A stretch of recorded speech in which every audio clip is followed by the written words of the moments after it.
शेर राजा अपने भाई से विनती कर रहा है, लेकिन छोटे भाई ने अपने भाई को लात मारकर चट्टान से नीचे गिरा दिया। यह दृश्य राजा सिंह के पुत्र ने देखा। पिताजी को पुकारना अत्यंत पीड़ादायक है। शेर राजा को विश्वास नहीं हो रहा था कि उसके छोटे भाई ने उसकी साजिश रची थी। छोटा शेर अपने पिता के पास खाई में कूद जाता है।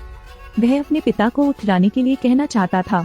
उसे विश्वास नहीं होता कि उसके पिता मर गए हैं। उनके पिता प्राइसलैंड के राजा, सच्चे नेता, सिंहों के स्तंभ हैं। पिता के बिना वह कैसे जीवित रहेगा। इसी समय स्कार आ गया। तुम्हें बचाने के लिए मुफुसा खाई में गिर गया। इसने शेर के बच्चे से कहा कि वह चला जाए, कभी वापस न आए।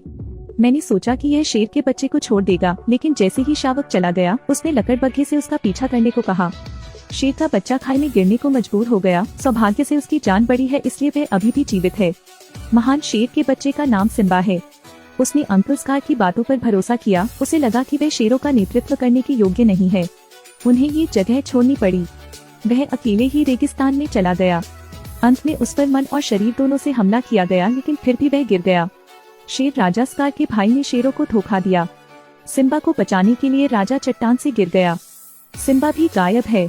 शेर राजा बनने के लिए उसने लकड़बग्घों के साथ गठबंधन किया, जो शेरों के दुश्मन हैं। प्राइसलैंड अंधेरे में रहने वाली भूमि बन गई है। इधर गिद्ध सोचते हैं कि सिम्बा मर गया है, खाने की तैयारी कर रहा है। इसी समय एक पुम्बा उनकी ओर दौड़ा। गिद्ध डर कर उड़ गए। पुम्बा के शरीर पर एक टिमोन भी है। उन्होंने देखा कि सिम्बा दयनीय है और उसे घर ले गए। सिम्बा अपनी दुर्दशा के बारे में बताता है। हर दिन सिम्बा पुम्बा और टिमोन के साथ खेलता है, ताजे कीड़े खाता है। समय बीतता जाता है। सिम्बा जल्दी ही परिपक्व हो जाता है। वह यहाँ अपने दोस्तों के साथ रहता है।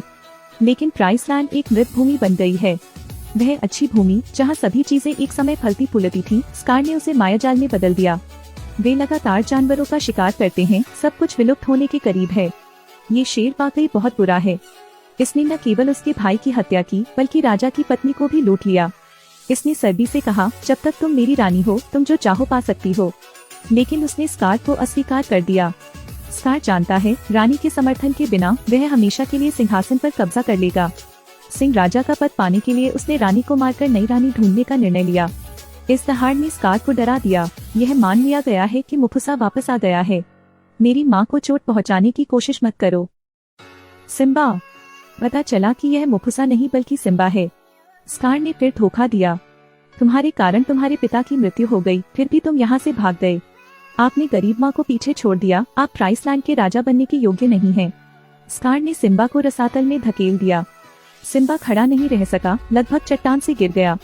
स्कार ने यह दृश्य देखा। उस वर्ष सच बताया जिसने मुफुसा को मार डाला। क्योंकि वह शेर राजा बनना चाहता था, इसलिए उसने सिम्बा को धोखा दिया। यदि आप नए राजा बनना चाहते हैं, तो आपको धुंधले उत्तर में जाना होगा। वहाँ के जानवर जीवित नहीं रह सकते, केवल सच्चा राजा ही उन्हें बचा सकता है। वह अपनी गर्लफ्रेंड को यहाँ ले आया। साथ ही गर्लफ्रेंड को राजसी रूप का दर्शन कराएं। लेकिन उसे पता नहीं था, यहाँ लकड़बग्घों का झुंड है। सिम्बा लकड़बग्घे पर दहाड़ा। कमजोर दहाड़ ने लकड़बग्घों को जोर से हंसने पर मजबूर कर दिया। वे सिम्बा पर हंसते हैं। अभी एक दहाड़ जिससे लकड़बग्घे डर गए। पता चला शेर राजा आ गया है। मुफुसा ने लकड़बग्घों को भगाया। मुफुसा के प्रबंधन के तहत सभी जानवर जीवन के अंतहीन चक्र में लौट आते हैं। प्राइसलैंड के सभी जानवर जयकार करें, खुश रहें। और वह सिंह राजा का इकलौता पुत्र है। मुफुसा सिम्बा को बहुत लाड प्यार करने वाला है। मुफुसा और सारा भी हमेशा से चाहते थे कि सिम्बा को राजा का पद मिले। यही वह समय था जब स्कार को ईर्ष्या हुई और उसने अपने भाई को मारने का फैसला किया। यह लकड़बग्घे के साथ सहयोग करता है। इसने लकड़बग्घे से कहा, जब तक तुम मेरी मदद करोगे, मैं तुम्हें प्राइसलैंड दे सकता हूँ। आप कहीं भी शिकार कर सकें, आप कभी भूखे नहीं रहेंगे। अगले दिन उसे फिर से सिम्बा मिल गया। यह सिम्बा को नियोजित स्थान पर ले गया और उसे बताने का नाटक किया। मेरे पिता ने भी यही दहाड़ने की ट्रेनिंग ली थी। सिम्बा ने बस कार पर भरोसा किया। इससे पहले कि सिम्बा कुछ घंटों तक दहाड़ता, अनगिनत मृगों का लकड़बग्घों ने यहाँ पीछा किया। सिम्बा डर जाती है और चट्टान के नीचे छिप जाती है। स्कार ने मुफुसा से कहा, सिम्बा जंगली जानवरों से घिरा हुआ है।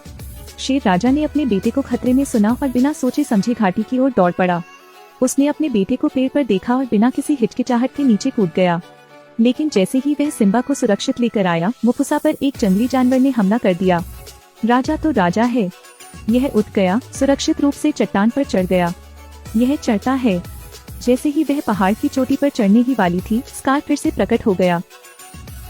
एक समय का प्रतापी राजा अब मदद मांग रहा है। वह चाहता है कि उसका भाई उसे ऊपर खींचे, लेकिन स्कार ने मुफुसा को घबराए हुए जंगली जानवर पर धकेल दिया। सिम्बा ने अपने पिता को चट्टान से गिरते देखा। चाचा हूँ, मुझे पता है यह गलत है। यह सब लकड़बग्घों के विचार हैं, मेरा इससे कोई लेना देना नहीं है। यह सुनकर पड़ोस के लकड़बग्घे निश्चित रूप से क्रोधित होंगे, लेकिन सिम्बा नरम दिल का है। आखिरकार वह उसका जैविक चाचा है। मुझे अपने चाचा पर विश्वास है। स्कार ने सिम्बा को छलनी कर दिया। सिम्बा को अपने पिता की शक्ति विरासत में मिली है। स्कार उनका प्रतिद्वंद्वी नहीं है, लेकिन स्कार सोचता है कि वह यहाँ का राजा है। एक दिल सिम्बा को मारना चाहता है, लेकिन अंतर बहुत बड़ा है। सिम्बा लुढ़क गई और स्कार को खाई में फेंक दिया। सिम्बा यह स्तब्ध खड़ा था। स्कार मरा नहीं है। इस बार उसका सामना लकड़बग्घों से हुआ। इसने लकड़बग्घों को धोखा दिया, लेकिन लकड़बग्घों ने सिम्बा के साथ इसकी बातचीत सुन ली। लकड़बग्घे को अब स्कार पर भरोसा नहीं रहा।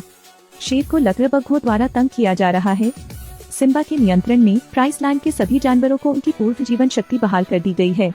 सब कुछ ठीक चल रहा है।